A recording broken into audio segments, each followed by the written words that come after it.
तो रूस यूक्रेन जंग का रुख आर्कटिक सी की तरफ भी मुड़ सकता है। रूस ने आर्कटिक में अपने घातक बॉम्बर को टोह लेने के लिए भेजा है। आर्कटिक में चीन भी दखल बनाना चाहता है और अब अमेरिका आर्कटिक को लेकर अलर्ट हो गया है।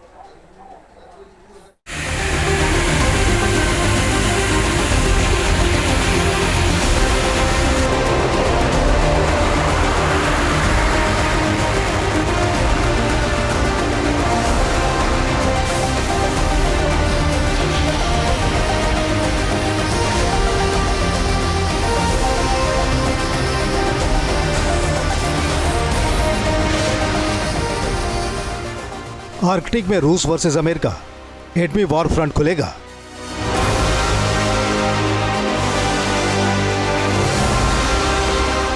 इंडो पैसिफिक से लेकर साउथ चाइना सी,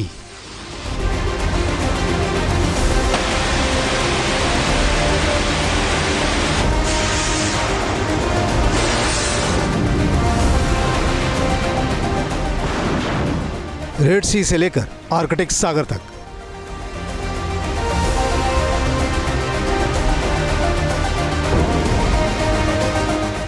समंदर की इन लहरों पर जंग की चिंगारी धधकती नजर आ रही है।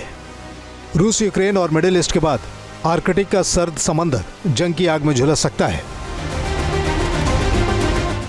रूस ने आर्कटिक में अपनी ताकत की नुमाइश की है। रूस ने 2 Tu-160 बॉम्बर्स को आर्कटिक रूट पर उड़ान के लिए भेजा है।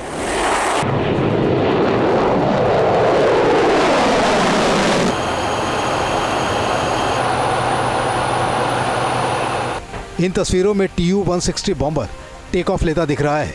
ये भारी बम वर्षक विमान किसी भी इलाके में तबाही का दूसरा नाम है।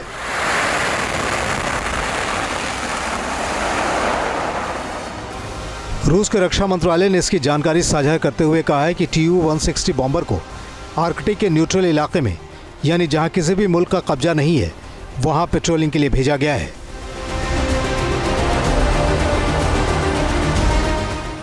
हालांकि जानकार हैरान है कि यह बॉम्बर 11 घंटे तक आर्कटिक के ऊपर क्यों मंडरा रहा था। दरअसल ग्रीनलैंड पर अमेरिका की निगाहें टिकने के बाद आर्कटिक सागर में जंगी आसार बढ़ने लगे हैं।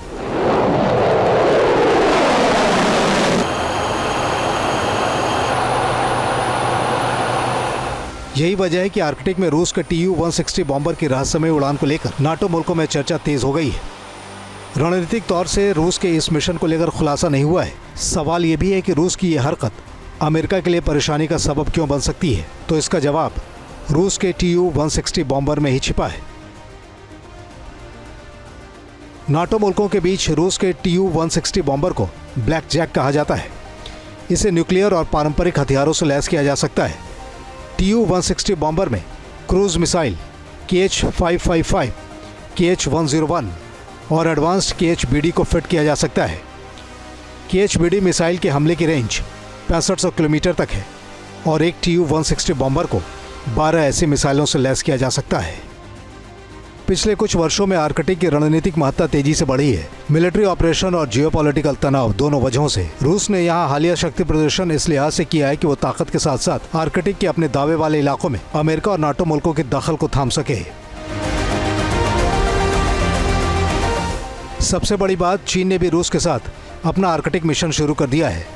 अमेरिकी डिफेंस डिपार्टमेंट की एक रिपोर्ट में कहा गया है कि चीन अपनी बढ़ती धमक जाहिर करने के लिए रूस के साथ मिलकर आर्कटिक सी के कुदरती संसाधनों पर कब्जा जमाने की ओर बढ़ सकता है।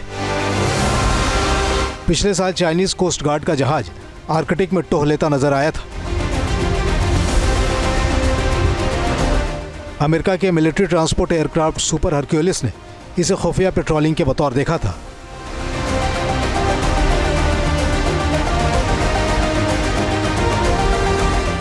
Tu-160 को अमेरिका पर हमला करना है तो शॉर्टेस्ट रूट जो है वो पश्चिम में फ्रांस, इंग्लैंड के ऊपर उड़ते हुए नहीं है, वरन शॉर्टेस्ट रास्ता अमेरिका का पहुंचने के लिए है आर्कटिक सर्कल के ऊपर उड़ते हुए, नॉर्थ पोल के ऊपर से उड़ते हुए, कनाडा से होते हुए अमेरिका पहुंचना।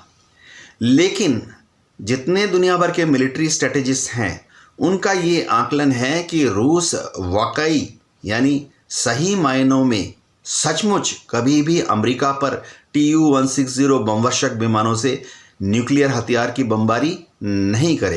न्यूज नेशन अब व्हाट्सएप पर। खबरों के ताजा अपडेट के लिए न्यूज नेशन के इस क्यूआर कोड को स्कैन करें।